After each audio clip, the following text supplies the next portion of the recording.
Well, it's time now for our Entre Nous segment. And if you love Paris, then you are likely to know about the iconic Café des Deux Magots in the beautiful Saint-Germain-des-Prés district of Paris. It is a cafe that is steeped in history. And if you get the chance to visit it, you really are in for a treat. And today I am joined by the Director of Marketing for Les Deux Magots, Gaëlle Le Gall Nicolas. Thank you so much for coming in. Good to see you here in our studios. It is iconic. It's a word that's very overused, but in this case, absolutely appropriate. Maybe you can, we'll talk a little about the history of the cafe. Okay. Perhaps you could tell us, first of all, what the name means. Oh, very interesting question. Yes. Thank you, Angela. And thank you for having me. I'm thrilled to be here today. So, Les Deux Magots, actually, history started in 1844 as a cafe. And the name is actually due to the two statues that you can meet when you go inside the cafe. It's what we call, the historical room. And then you have two beautiful statues that actually are referring to two people from China. And the reason why... Excuse me.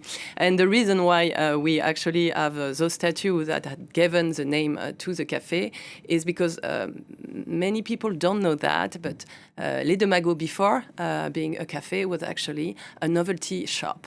So it started at the beginning of the 19th century and as a novelty shop. And at that time, people were buying and were loved to buy things from Asia and China. And so at that time, those two statues were brought to illustrate the concept. And that's actually a souvenir of this era that is still right now at the cafe. Good, because there's a lot of confusion about that name. You were talking about, how it opened in the 19th century, in the 1884, I think, isn't it? Or 40? Yeah, 1844 is the date of the launch of the cafe. Right, and where it hit its highest fame, I think, for people outside France that might be watching today, a lot of our American listeners might be interested to know about the Hemingway years in the 1920s. He hung out there. How do we know so much about that time in Les Deux Magots? What is left of it? Oh, actually, Les Deux Magots' relationship with artists and authors started much before that, because we have some traces from Paul Verlaine, for example, coming to Les Deux Magots. But you're right. I think this era between 1920 till 1960, we had like a concentration of very, very famous artists coming, especially Ernest Hemingway is one of them. But we also had... Yeah, I was going to talk about the existentialist. I just thought perhaps the Hemingway thing for American listeners is always... something that when they come to visit me, they will say, I want to see this cafe because of him. Exactly. So he loved Saint-Germain-des-Prés. He loved Les Deux Magots. We actually right now have a dedicated place at Les Deux Magots. I don't know if you've been there, but you will see a beautiful picture of him at the end of the war. So actually he was wearing, his uniform. And he's speaking on radio and registering just live from the cafe. And so you were saying that it is so famous for this literary heritage, so many authors in France, and very much the existentialist movement, very much associated with Jean-Paul Sartre, Simone de Beauvoir, those years.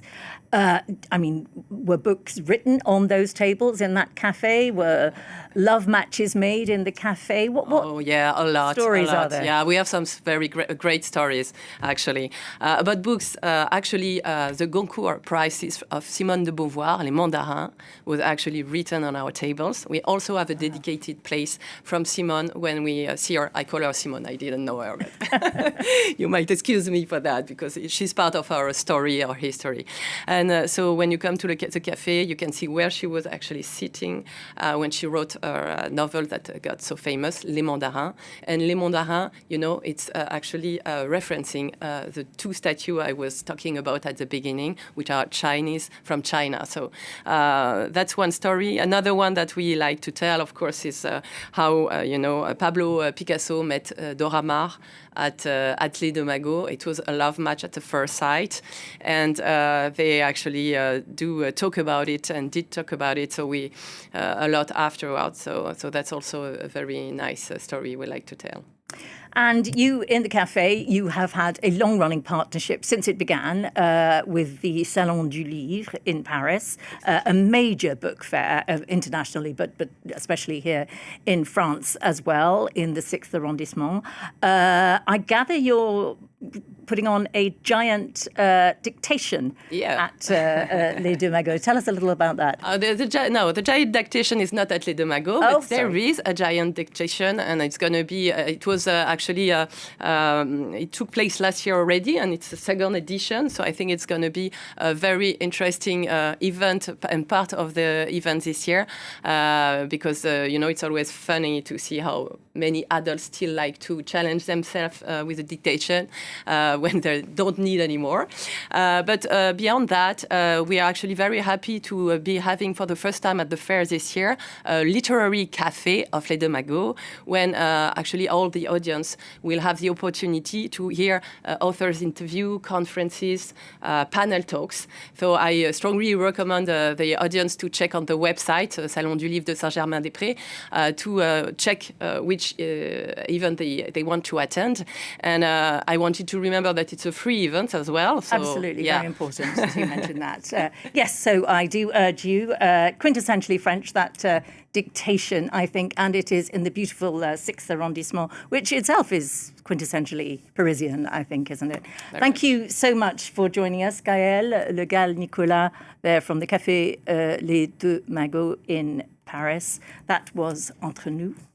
Do stay tuned.